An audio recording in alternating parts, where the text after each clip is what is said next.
ti rrin kafe. Ky ndëgjon shkon në ders, ti rrin kafe. Ky rrin me familje, ti rrin kafe.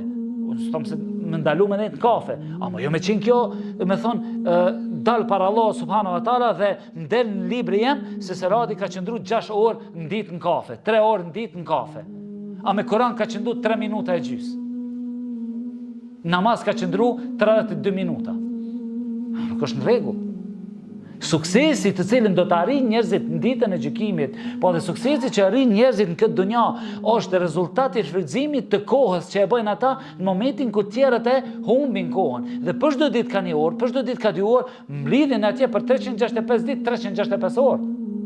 Ose ka 2 orë janë, domethënë 712 orë ose sa i bën. Andaj ne duhet jemi të kujdesshëm me kohën për këtë. Thonte Hasan el-Basriu bir Ademit, ti e ditë nëse kalon një ditë, ka kalon një pjesë e jotja, ose thonte Ibn Qayimi, koha është jeta jote, ai që humbi kohën ai ka humbi veten e tij.